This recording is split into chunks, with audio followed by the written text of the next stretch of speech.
June 4th, 1942, 200 miles northwest of Midway Atoll, before dawn. The Pacific is black glass.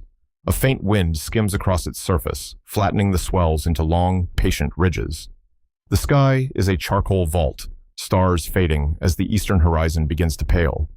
On the flight deck of the carrier USS Enterprise, boots scrape against steel, chains rattle, engines cough in the darkness. Men move in red and yellow jerseys under hooded blue lights, their faces smeared with oil and exhaustion. The smell of aviation fuel hangs sharp in the damp air. Below deck, boilers thrum. Above, signal lamps flicker between shadowed silhouettes of masts and antennae. In a dim flag plot deep within the carrier, Rear Admiral Raymond Spruance stands over a chart table. He is not flamboyant, not loud. He does not pace. He studies the map with still, narrow focus, hands resting lightly on its edge as if steadying the ocean itself. Outside these steel walls, somewhere beyond the horizon, the most powerful naval strike force on Earth is coming. 4 Japanese fleet carriers, veteran crews, the same decks that launched the attack on Pearl Harbor, the same air groups that tore through the Pacific in the opening months of war. Their commander, Admiral Chuichi Nagumo, believes he holds the advantage. Many in Washington had doubted this American force could even survive contact. 3 U.S. carriers, USS Enterprise, USS Hornet, and the hastily repaired USS Yorktown, form the backbone of what some officers privately called a junkyard fleet. Yorktown still carries the scars of Coral Sea. Her repairs were rushed in 72 sleepless hours at Pearl Harbor. Welders had sealed bulkheads that still wept oil. But Spruance does not call it junk. He calls it what he has. A messenger enters, salutes sharply. "Contact report from Midway, sir. Multiple enemy aircraft inbound." Spruance nods once. It has begun. Far to the southwest, Midway Atoll is waking under the roar of engines. Japanese bombers descend in tight formation, red suns visible as the first light breaks over the Pacific. Anti-aircraft guns thunder from the island. Smoke rises in black pillars. Nagumo's first strike is already committed, and that is what Spruance has been waiting for. He knows the Japanese carriers will be at their most vulnerable while rearming and refueling aircraft below decks. Intelligence, cracked codes, patient analysis has placed them here. But intelligence means nothing without timing. Timing is everything.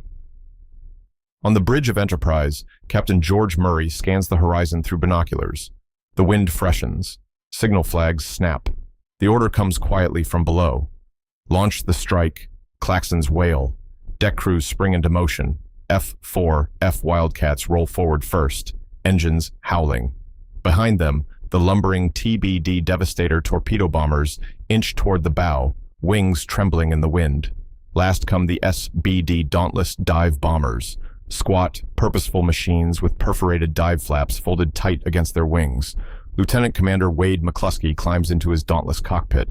Sweat beads under his helmet despite the cool morning air. He straps in, checks his instruments, glances once at the gray ocean stretching endlessly ahead. You can feel the tension in his breathing. He knows the odds. Japanese Zero fighters have slaughtered American torpedo squadrons before. The Devastators are slow, outdated. Many pilots privately admit they are flying into near certain death.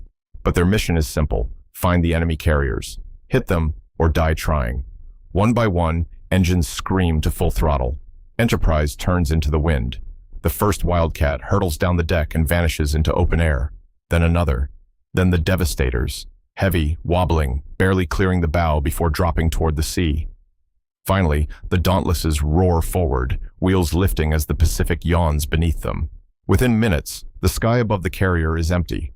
Spruance listens to the fading thunder overhead. He does not smile. He does not offer speeches. He knows he has committed nearly everything. Behind Enterprise, Hornet begins launching her own strike group. Yorktown follows, 3 American carriers, roughly 230 aircraft, against 4 of Japan's finest. Below decks, sailors whisper as news filters through passageways. The enemy struck Midway hard. Fires are burning on the atoll, but American land-based bombers have already launched counterattacks. Most will not return. Hours stretch. The Pacific sun climbs higher, burning away the dawn haze. Radio chatter crackles. Confused, fragmented. Reports of torpedo squadrons under attack. Zeros everywhere. Heavy losses. In the sky southwest of the fleet, Torpedo Squadron 8 from Hornet skims barely 50 feet above the waves. Ensign George Gay grips his controls as anti-aircraft fire erupts around him. One by one, devastators explode into flame or cartwheel into the sea. Not a single torpedo finds its mark. Within minutes, the squadron is annihilated. From Enterprise and Yorktown, more torpedo squadrons press in. They are cut apart with ruthless efficiency. Zeros dive through their formations. Tracers stitch across wings and fuselages. The ocean swallows aircraft in smoking arcs. Spruance receives the reports without visible reaction. But inside the Japanese carriers, something critical is happening. Nagumo's decks are crowded. His first strike is returning from Midway, low on fuel, damaged, needing immediate recovery. Meanwhile, reports of American ships to the east have forced a sudden change of orders. Aircraft below decks are being rearmed, bombs replaced with torpedoes. Fuel hoses snake across hangar floors. Ordnance lies stacked in neat but deadly rows. The carriers, Akagi, Kaga, Soryu, and Hiryu, are in transition, and transition is vulnerability. Back in the American strike force, something has gone wrong. McCluskey and his dive bombers cannot find the enemy. The ocean below is empty. Fuel gauges are dropping. Pilots scan the horizon desperately. Some begin to wonder if they have flown past the Japanese fleet, if they have been misled, if they will have to ditch in open sea. McCluskey makes a decision. He spots a lone Japanese destroyer speeding north at flank speed. The Arashi, racing to rejoin its carrier group after depth charging an American submarine. A single white wake across endless blue. McCluskey banks hard. "Follow that ship," he signals. The Dauntlesses tilt in unison, turning toward the destroyer's path. It is a gamble. Perhaps the last gamble fuel will allow. Minutes pass. Then at 10:22 a.m., the clouds part. Below them, impossibly sudden, breathtaking in scale, lies the Japanese carrier force. 4 massive flat tops cutting through the Pacific in loose formation.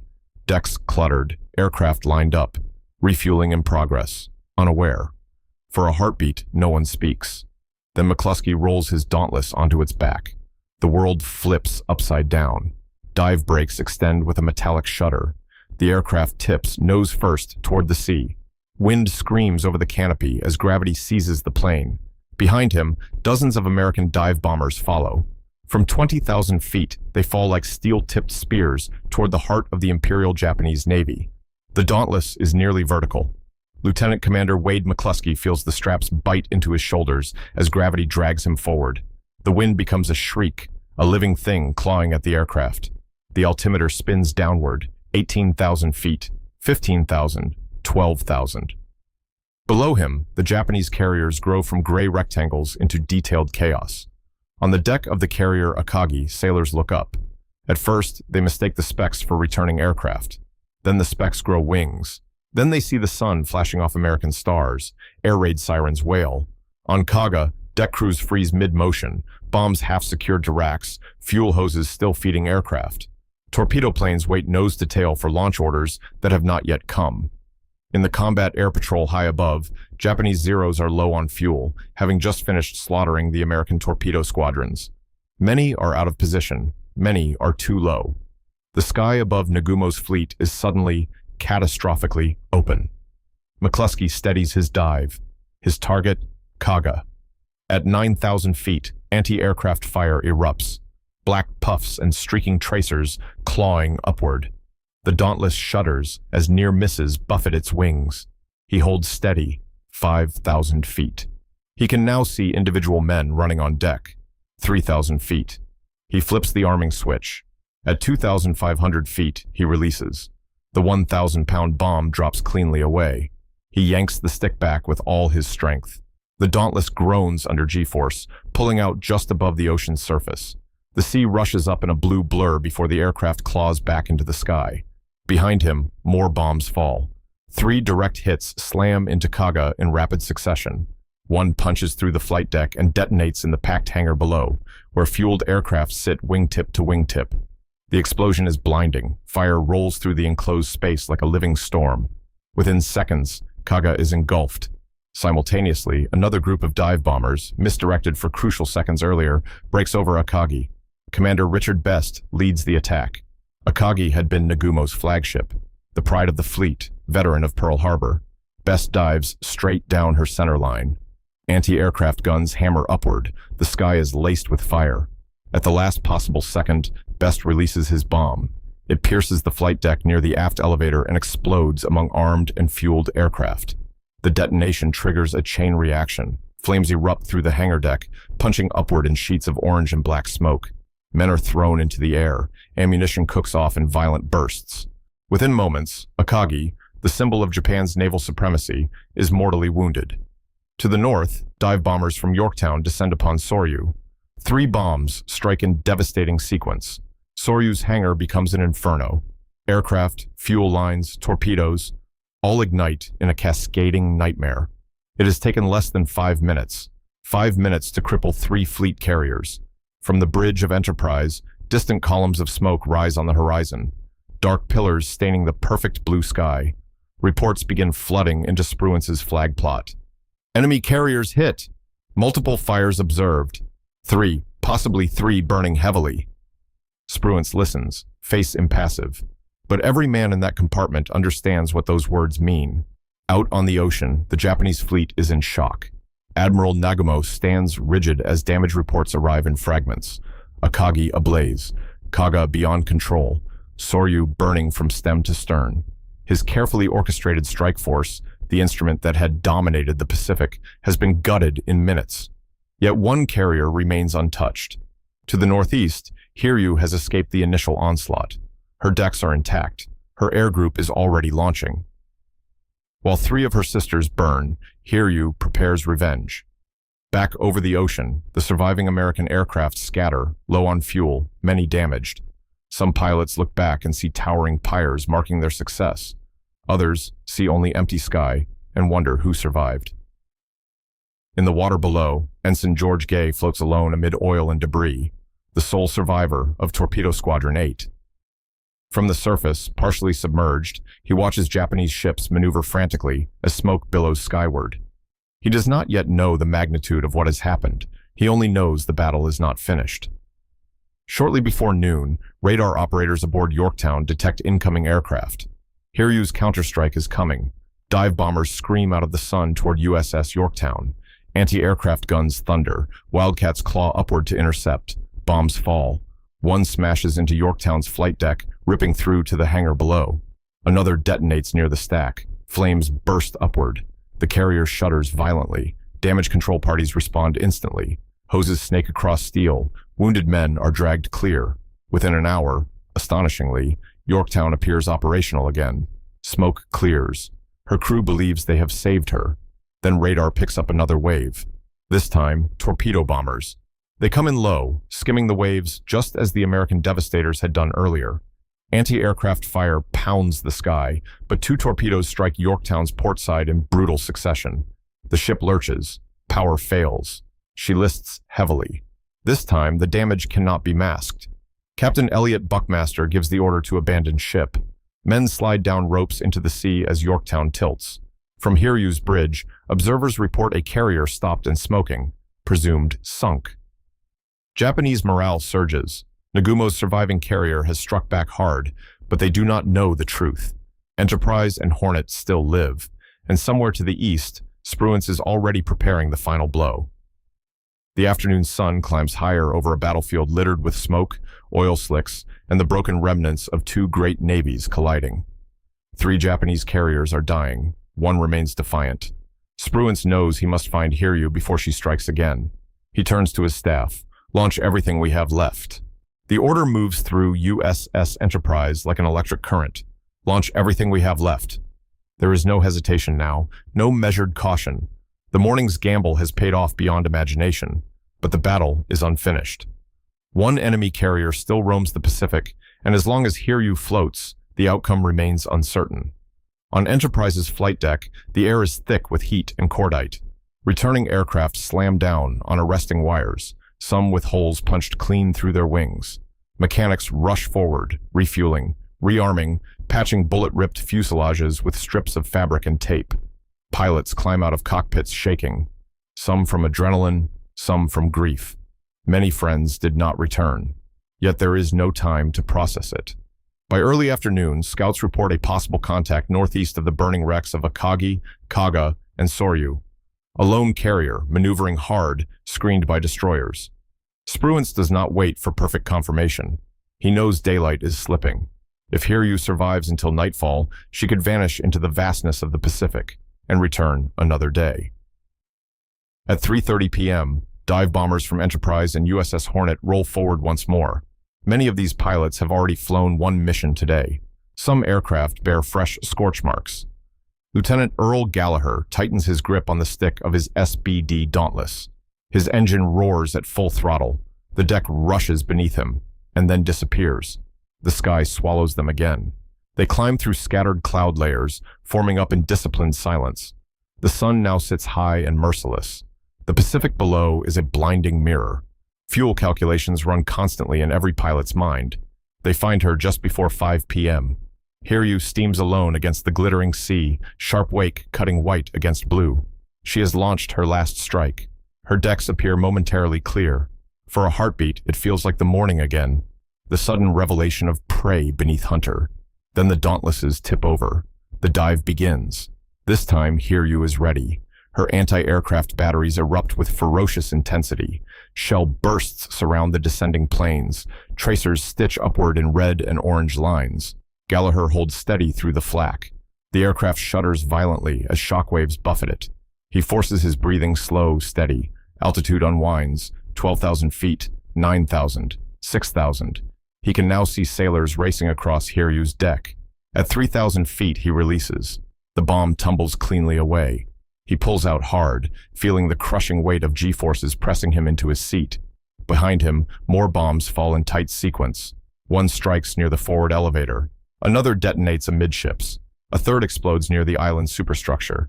Flames burst outward almost instantly. Unlike the earlier carriers, Hiryu's decks are not cluttered with fully fueled aircraft, but enough fuel lines and armed planes remain below to turn catastrophe into certainty.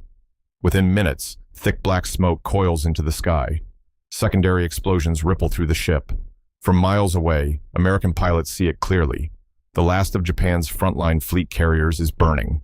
On Hiryu's bridge, Captain Tomio Kaku stands rigid as the heat intensifies. Damage control reports come fast and hopeless. Fires spreading uncontrollably, steering compromised, engine rooms threatened. Admiral Taman Yamaguchi, commanding the carrier division, refuses initial suggestions to abandon ship. He understands what this means. 4 carriers, the elite core of the Imperial Japanese Navy's striking force, destroyed in a single day. The same carriers that had humiliated the United States at Pearl Harbor just 6 months earlier, now reduced to floating pyres. As evening approaches, the Pacific battlefield transforms. Akagi burns low and heavy, flames licking through her twisted flight deck. Kaga is a charred skeleton. Soryu lists, smoke pouring endlessly upward. Hiryu's fires glow brighter as the sun begins to sink. From the bridge of Enterprise, lookouts report the distant infernos. The horizon is marked by pillars of smoke, monuments to a navy that had seemed invincible. Spruance finally exhales, just slightly, but he does not celebrate. He knows the Japanese still possess powerful surface forces nearby. Battleships, cruisers, destroyers. Night action could be deadly. His carriers are exposed. He orders his task force to pull back eastward under cover of darkness. Caution returns. Even in victory, the ocean remains merciless. As night falls on June 4th, rescue operations begin. Destroyers slip through debris fields illuminated by burning oil slicks. Sailors pull survivors from the sea, American and Japanese alike. Some cling silently to wreckage. Some whisper prayers. Some simply stare at the stars emerging overhead. On the shattered remains of Hiryu, Admiral Yamaguchi makes his final decision. He chooses to remain aboard with his captain as the fires consume the vessel. Honor, to him, demands it. Shortly after midnight, Japanese destroyers fire torpedoes into the dying carrier to ensure she sinks. One by one, the flames vanish beneath the waves. By dawn, 4 carriers lie mortally wounded or gone entirely. The balance of naval power in the Pacific has shifted, not gradually, but violently, in a single day. And yet, as June 5th breaks over the Pacific, the battle is not completely over. Because beneath the smoke and celebration, the sea still hides unfinished business. June 5th, 1942, dawn. The Pacific looks innocent again. Sunlight stretches across a calm blue expanse where hours earlier, fleets had torn each other apart. The towering smoke columns are thinning now, dissolving into pale smears against the morning sky. But the ocean is not finished collecting its debt. On the eastern horizon, the battered silhouette of USS Yorktown still floats. She lists to port, scarred and silent, but stubbornly alive. Through the night, salvage crews have reboarded her. Engineers move carefully through tilted passageways, stepping over debris, checking bulkheads for stability. Emergency generators hum weakly. Pumps work to counter flooding. There is hope, fragile, cautious hope, that she can be saved. Destroyers form a protective ring around her wounded hull. Out beyond visual range, Spruance's remaining carriers, USS Enterprise and USS Hornet, maintain distance, scanning for threats. They have struck a devastating blow, but no one believes the Imperial Japanese Navy will simply disappear. In fact, it is already moving. Admiral Isoroku Yamamoto's main body, battleships and heavy cruisers, had been positioned hundreds of miles behind the carrier force. The plan had depended on luring the American fleet into a decisive night engagement after the carriers softened them. Now the carriers are gone. The carefully constructed trap has collapsed. Yet fragments of the Japanese fleet still prowl the waters west of Midway. Spruance faces a decision: pursue aggressively, risking his remaining carriers against battleships in a night fight, or preserve what remains of America's fragile carrier strength. He chooses preservation. The victory is already historic. Losing Enterprise or Hornet now would turn triumph into disaster, so he holds his distance. Meanwhile, Japanese heavy cruisers Mikuma and Mogami attempt to withdraw at high speed. In the confusion of night maneuvers, they collide, steel grinding against steel in a catastrophic miscalculation. Mogami's bow is crushed inward. Mikuma is badly damaged. At first light on June 6th, American reconnaissance aircraft spot the crippled cruisers limping westward. Another opportunity. Dive bombers launch once more from Enterprise and Hornet. The rhythm is familiar now. Engines roaring, deck crews signaling, aircraft vanishing into the sky. When they find Mikuma, she is already trailing oil. The Dauntlesses descend through light cloud cover. Anti-aircraft fire reaches up, but it is weaker than before, scattered, desperate. Bombs strike home. Explosions ripple across Mikuma's decks. Torpedoes stored below detonate violently, ripping open her hull. Flames erupt in towering sheets. By afternoon, Mikuma rolls and sinks beneath the Pacific. Mogami, battered and burning, barely escapes. The sea grows quieter, but tragedy has not finished its work. Back near Yorktown, salvage operations continue cautiously. The carrier appears stable enough to attempt towing. The fleet tug Vireo begins pulling her eastward. Sailors dare to imagine her return to Pearl Harbor, patched again, restored again, ready for another fight. Then, on the afternoon of June 6th, a periscope slices through the water. The Japanese submarine I-168 has slipped past the destroyer screen. There is no warning. 4 torpedoes streak toward the cluster of ships. One slams into the destroyer Hammond, which is tied alongside Yorktown, providing power and firefighting assistance. The explosion is catastrophic. Hammond breaks apart and sinks within minutes. 2 torpedoes strike Yorktown again. The wounded carrier shudders violently. Water floods in faster than pumps can manage. The list deepens. This time, there is no illusion of recovery. Over the next several hours, Yorktown's angle grows steeper. Internal compartments groan under pressure. Loose debris slides across decks. The ship that had fought at Coral Sea and survived 2 separate airstrikes at Midway now faces the slow certainty of surrendering to the ocean. At dawn on June 7th, she rolls onto her side. Men watching from escorting ships stand silent. Then, with a final lurch, USS Yorktown slips beneath the Pacific. Bubbles rise. Oil spreads across the surface in a widening sheen. For a moment, there is only the sound of wind and distant engines. Victory has a cost. More than 300 American sailors have died. Thousands of Japanese airmen and sailors are gone. Many trapped below decks when firestorms swept through their carriers. 4 fleet carriers, a heavy cruiser, dozens of aircraft, elite, irreplaceable pilots. In Tokyo, the scale of the disaster is not immediately announced. The public is told of victory. The truth is buried under silence. But within the Imperial Japanese Navy, the loss is understood with brutal clarity. The carriers, Akagi, Kaga, Soryu, and Hiryu, were not merely ships. They were the core of Japan's offensive power. Their air groups were composed of highly trained veterans, honed through years of combat in China and across the Pacific. That experience cannot be replaced quickly. Across the ocean, in Washington, cautious reports begin reaching President Roosevelt. The tide, which had surged relentlessly westward since December 7th, has finally reversed. Spruance stands again in Enterprise's flag plot as messages are drafted and transmitted. He does not allow celebration to overwhelm discipline. There are still enemies to fight, still oceans to cross. But history has shifted. In 3 days, in waters most Americans could not have located on a map, a junkyard fleet has shattered the spearhead of an empire, and the Pacific War will never be the same. One final reckoning remains, not of ships, but of consequences.